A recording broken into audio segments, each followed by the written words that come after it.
Magandang araw po sa lahat ng mga nanonood. Ito po si Master Ang.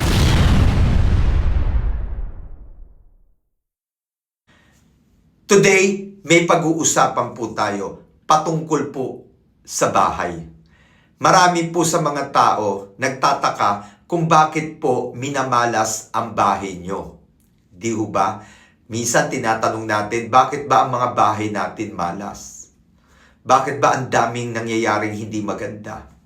Ngayon, bibigyan ko kayo ng mga idea kung bakit po ang mga bahay nyo minamalas. Kasi hindi lang po alam ng mga tao na yung mga nakatira ang gumagawa ng mga malas. Kasi may mga pangit kayong ugali. Yung mga pangit yung ugali, lumalabas dyan sa bahay nyo. Hindi kayo magkasundo. Madalas, nagbibitaw kayo ng malulutong na mura. Nagmumurahan kayo. Imbis na pag-usapan nyo ang problema, hindi. Sigawan, murahan, laitan, hanggang sa hindi nyo na maayos yung problema, lumalala na. Tapos may mga lihim kayong galit sa isa't isa. Kaya ang nangyayari, ang nagsasuffer, yung bahay. Yes, totoo po yan. Malas kapag madalas kayo mag-away dyan sa bahay nyo. Gumagawa kayo ng negative energy sa bahay nyo. Kaya sa bawat baton ng mga masasakit na salita, dumidikit yan sa bahay ninyo. At aminin na natin ang totoo.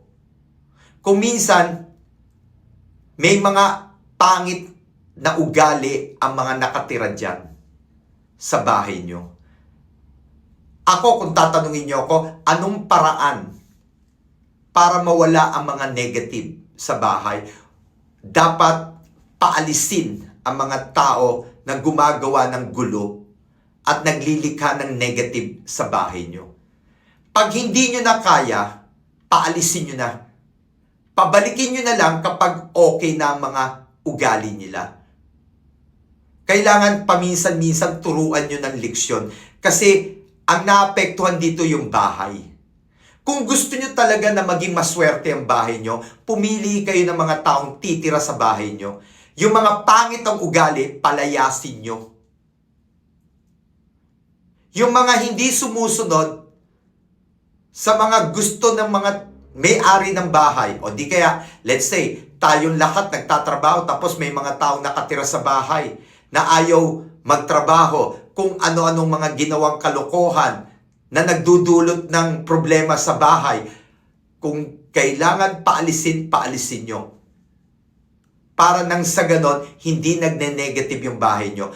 Pabalikin nyo na lang kapag okay na siya. Kasi hindi alam ng tao na kung minsan, tao ang dahilan kung bakit may malas o bakit minamalas ang bahay. Kaya ang payo ko sa mga tao, pumili kayo ng mga taong titira dyan sa bahay nyo. Kailangan positive, hindi pwedeng negative. At pagka kayo kakain, siguraduhin ninyo hindi kayo nag-aaway sa hapagkainan. Hindi po pwede na pag magkakasama kayo kumakain, bigla na lang kayo mag-aaway. Malas. Malas, malas kapag nag-aaway kayo sa hapagkainan. Siguraduhin ninyo na hindi nyo gagawin yan. Bakit? Kasi kapag ginawa nyo yan, mamalasin kayo. Alam nyo kung bakit tayo minamalas? Kasi pag nag-aaway kayo, nakakapagbitaw kayo ng mga salita na hindi magaganda. Nakakapagbitaw kayo ng malulutong na mura. Nakakapagsalita ka ng hindi maganda na masasakit. Pagkatapos hindi nyo alam na yung mga bahay nyo dumidikit ang mga negative na mga binibitawan yung mga salita. At hindi ganun kadali para mawala yan. naiipon ang lahat ng mga negative na nanggagaling sa bunganga nyo. Kaya yan ang dahilan kung bakit minamalas ang bahay. Dumidikit ang mga negative na nanggagaling sa bibig nyo at dumidikit yan sa bahay nyo. Kaya pwedeng maglikha yan ng mga negative. Kaya siguraduhin ninyo na wala kayong pinatitira sa bahay nyo na mga pangit ang ugali. At siguraduhin nyo, pagkakain kayo, huwag kayong kakain sa hapagkainan na nag-aaway. Malas po yan. Kasi maaaring lahat ng mga bibitawan nyo salita, didikit yan sa bawat sulok ng bahay nyo. At kapag dumikit, hindi basta-basta ganong kadali na mawawala o alisin, hindi nyo kaya. Hindi nyo alam kung saan lumipad, kung saan dumikit. Paano? Paano kung dumikit yan sa kisame? Paano kung dumikit yan sa mga sulok na hindi nyo naman naaabot kapag naglilinis kayo? So, ganun po. Alam ko, yung iba sa inyo hindi naniniwala. Pero kung ayaw nyo maniwala, di wag. Pero ako, sinasabi ko na po ang totoo. At isa pa, kapag nag-iimbita kayo ng mga tao sa bahay, siguraduhin nyo na yung mga taong papasok sa bahay nyo, walang dalang negative. At anong ibig sabihin na may dalang negative? Huwag nyong gamitin ang bahay ninyo para pag-usapan ang mga buhay ng ibang tao. Yung chismis. Papasok sa bahay nyo, dala-dala ang mga masasamang balita na hindi nyo alam kung totoo o hindi. At yan ang magdidikit-dikit dyan sa bahay ninyo, yung mga negative. Kaya dapat hindi kayo papayag na may papasok sa bahay mo na may mga dalang negative. At ano yung mga negative? Alam nyo na, chismos. Chismoso, chismosa. Kaya kapag dumikit yan sa bahay nyo, yung mga salita na yan, patay. Magne-negative ang bahay nyo.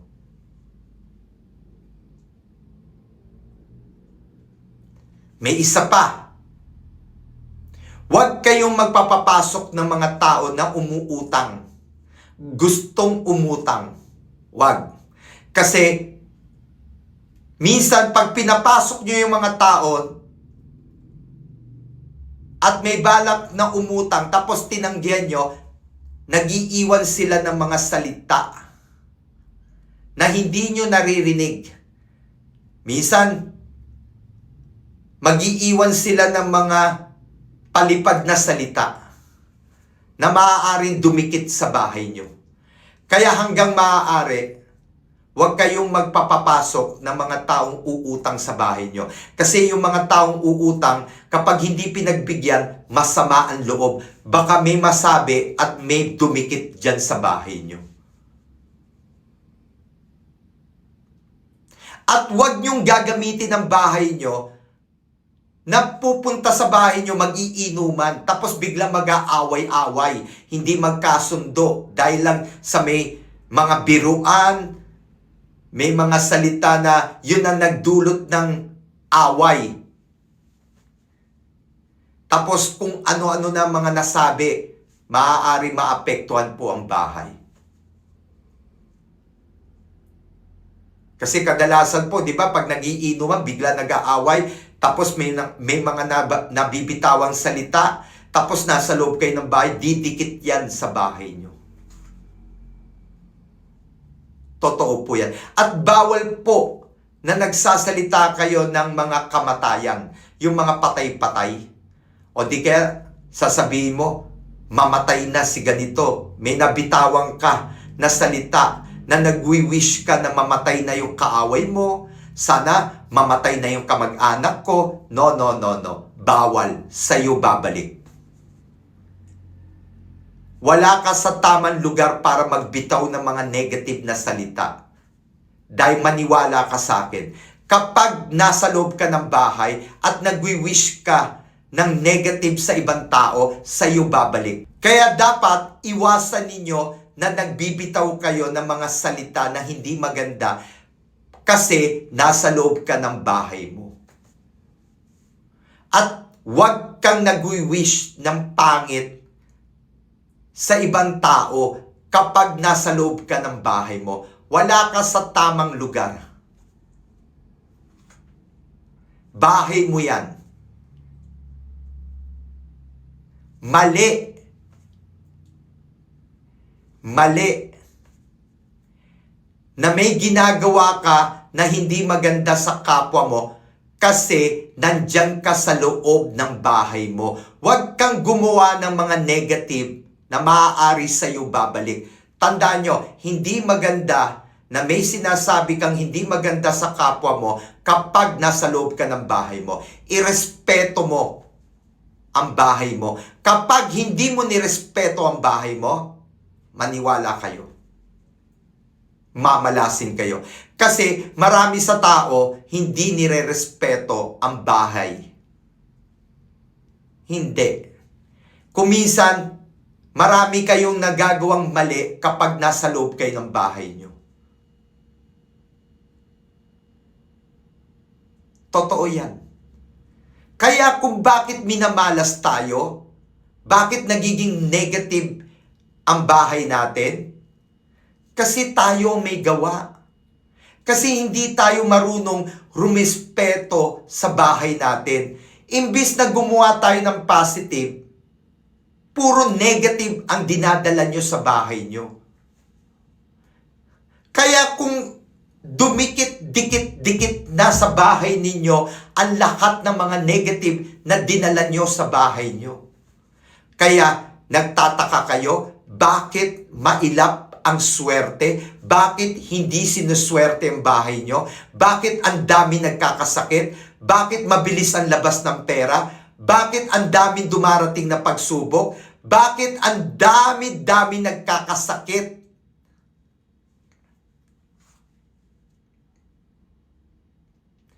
At bakit ang daming hindi maganda na nangyayari sa bahay? Kasi gawa natin. Hindi nyo lang alam.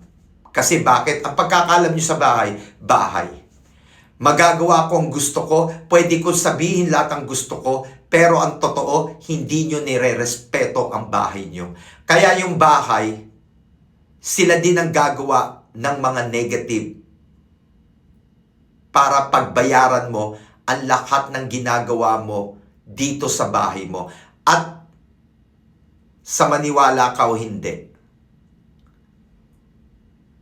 marami kang pagdadaanan sa buhay dahil ikaw ang gumawa ng malas dyan sa loob ng bahay mo. Kaya bilang isang punsoy expert, ako na po nagsasabi sa inyo, ayusin ninyo ang sarili nyo dyan sa bahay. Matuto kayong rumispeto sa bahay nyo. Puro dapat ang gagawin nyo, puro positive. Para nang sa ganon, maraming biyayan darating sa buhay nyo. Hanggang hindi nyo nire-respeto ang bahay ninyo, hindi nyo makakamtan ang swerte sa buhay. Simulan nyong ayusin, makikita nyo, hindi kayo magsisisi sa lahat ng sinabi ko. Ako si Master Ang, totoo lahat ng sinabi ko. Binigyan ko lang kayo ng idea kung bakit minamalas kayo dyan sa bahay nyo. At panahon na po para malaman nyo na tayo ang totoong dahilan kung bakit minamalas ang bahay natin. Tayo ang may gawa na malas. Kasi hindi tayo marunong rumispeto sa bahay. Paulit-ulit akong nagsasabi kahit na alam ko nakukulitan kayo sa akin. Mas mabuti ng makulit. At least sigurado ako naiintindihan niyo ako. Kasi yun naman talaga gusto ko mangyari. Ang kulitin kayo ng kulitin hanggang sa makuha nyo. Dahil sa totoo lang, hindi nyo kailangan ng pampaswerte. Hindi nyo kailangan ng kung ano-anong mga pwedeng mga something na ilalagay sa bahay para swertein kayo. Simulan nyo na ayusin ang sarili nyo dyan sa loob ng bahay. At maniwala kayo. Maraming positive na darating sa buhay nyo. Sa lahat ng mga nanood, please, paki-follow po ang social media ko. Paki-follow po kung saan nyo ako napapanood. Kung sa Facebook, paki-click ang follow at like. Kung sa YouTube, paki-click ang like and follow. At saka yung notification para every time na lalabas ako, mapadalang kayo ng message na may ginawa ako na video para mapanood nyo ako. At sa TikTok po, kung napapanood nyo ako, paki-click lang po ang follow. Please, para nang sa ganon, marami pa kayong makuha at matutunan sa lahat ng mga ilalabas ko pang mga video. Sisiguraduhin ko hindi kayo magsisisi. Sa loob ng 3 buwan, pag hindi kayo masaya sa lahat ng mga napapanood nyo at sa mga ginagawa ko at wala kayong nakukuha sa akin, i-unfollow nyo ako. Bigyan nyo lang ako ng 3 buwan. At maniwala kayo, hindi kayo magsisisi. Ako po si Master Ang. Marami kayong matututunan sa akin. Bibigay ko sa inyo lahat ng technique para tayo maging maswerte. Kahit hindi ka bumibili ng pampaswerte. Sa lahat ng mga nanood, maraming salamat po. Ako po si Master Ang. Nagbibigay din po ako ng libre consultation, libre hula, walang bayad. Puntahan nyo lang po ako, wala po akong sisingilin. Kung meron po kayong mga bracelet na napatid, meron po kayong mga bracelet o necklace o lucky charm na gusto nyong i-bless, libre. Wala kayong babayaran. Kahit yung bracelet nyo napatid, aayusin ko. Ako po si Master Ang, handang tumulong sa lahat ng mga tao. Subukan nyo ako. Tingnan nyo muna ako. Alamin nyo kung sino ako. Tsaka nyo ako husgahan. Okay? Maraming pong salamat sa lahat ng mga nanood at hanggang sa muli.